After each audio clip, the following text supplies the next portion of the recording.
എൻ്റെ പേര് ശശാങ്കുളയുടെ നമുക്ക് അതിലേക്ക് എല്ലാവർക്കും സ്വാഗതം.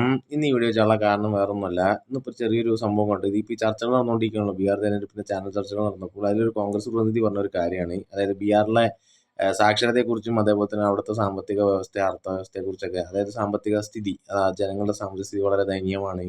അതേപോലെ തന്നെ അവരുടെ സാക്ഷരത എന്ന് പറയുന്നത് വളരെയധികം പിന്നോക്കമാണ് എന്നുള്ളതൊക്കെ മുൻകാലങ്ങളിലെ ചരിത്രമാണ്, നിരീക്ഷണമാണ് എന്നൊക്കെ പറഞ്ഞ് അദ്ദേഹം തള്ളിവിടുന്നുണ്ട്. അദ്ദേഹത്തിനോട് എനിക്ക് ഒറ്റ കാര്യമേ പറയാനുള്ളൂ. ഈ പറയുന്ന എല്ലാവരോടും എനിക്ക് പറയാനുള്ളതാണ്, അവർക്ക് കൊടുത്ത എന്ത് കാര്യമാണ് നിങ്ങളെ ഇത്ര അവരെക്കുറിച്ച് അപഹസിക്കുന്ന രീതിയിൽ പറയാനുള്ളത്. അവർ ജനവിധി എഴുതി, അവർക്ക് വേണ്ടത് അവർ തീരുമാനിച്ചു, അവരാര് ഭരിക്കണം അതിനുള്ള സ്വാതന്ത്ര്യം ജനവിധി അവർക്ക് തരുന്നുണ്ട്.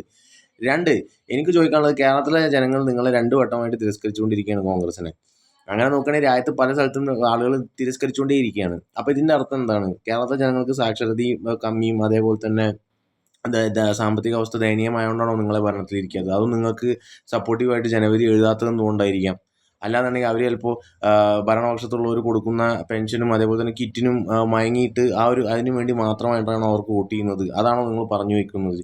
എങ്ങനെയാണ് നിങ്ങൾ ജനവിധിയെ കാണുന്നത്? കാരണം 2 വട്ടമായി നിങ്ങൾ തിരസ്കരിക്കപ്പെടുകയാണ്. ഇനി മൂന്നാമതൊരു വട്ടം കൂടി നിങ്ങൾ തിരസ്കരിക്കപ്പെട്ടാൽ നിങ്ങളുടെ രാഷ്ട്രീയ നിലനിൽപ്പ് തന്നെ കേരളത്തിൽ ചോദിച്ചുതന്നെയാണ്. ഇവിടെ ഇരുന്ന് ഈ BJM ഇട്ട് ഗീറോൺ അടിക്കുന്നുണ്ടല്ലോ, കേരളത്തിൽ കാണാം. ഇവിടെ അങ്ങോട്ടും ഇങ്ങോട്ടും അടികൂടുകയും ബോർഡർ കടന്നാൽ നിങ്ങൾ അങ്ങോട്ടും ഇങ്ങോട്ടും സപ്പോർട്ട് ചെയ്യേണ്ട ഗതികേടിലാണ് ഇപ്പോൾ. ഇനി ഇവിടെ കൂടി നിങ്ങൾക്ക് നിലനിൽപ്പില്ല എന്നുണ്ടെന്നുണ്ടെങ്കിൽ നിങ്ങളുടെ രാഷ്ട്രീയ നിലനിൽപ്പ് എന്തായിരിക്കും, അസ്തിത്വം എന്തായിരിക്കും?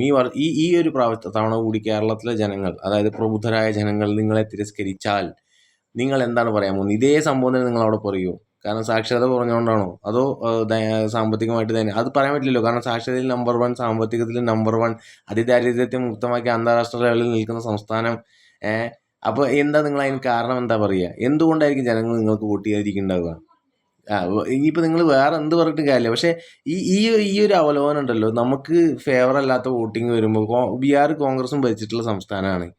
കോൺഗ്രസ് ഭരിക്കാത്ത ഒരു സംസ്ഥാനവും ഇന്ത്യയിൽ ഉണ്ടായിട്ടില്ല. അപ്പോൾ സാക്ഷരതയും പ്രബുദ്ധതയും ദയനീയാവസ്ഥയും സാമ്പത്തിക അവസ്ഥയും എല്ലാം പറയുമ്പോൾ ആ ചരിത്രം കൂടി ഒന്ന് നോക്കണം. ലാസ്റ്റ് 10 വർഷത്തിൽ ഇന്ത്യ ഉണ്ടായതോ അല്ലെങ്കിൽ 20 വർഷത്തിൽ ബീഹാർ ഉണ്ടായതോ എന്നല്ല കാര്യം. മനസ്സിലാവണില്ലേ?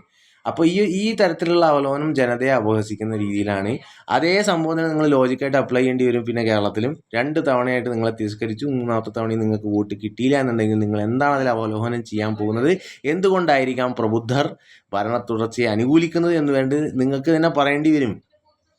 ഇതേ ജനങ്ങളെക്കുറിച്ച് നിങ്ങൾക്ക് പറയേണ്ടി വരും. ആ ഒരു അവസ്ഥ വരാതിരിക്കട്ടെ എന്ന് മാത്രം പറഞ്ഞുകൊണ്ട് നിർത്തുന്നു. നന്ദി, നമസ്കാരം.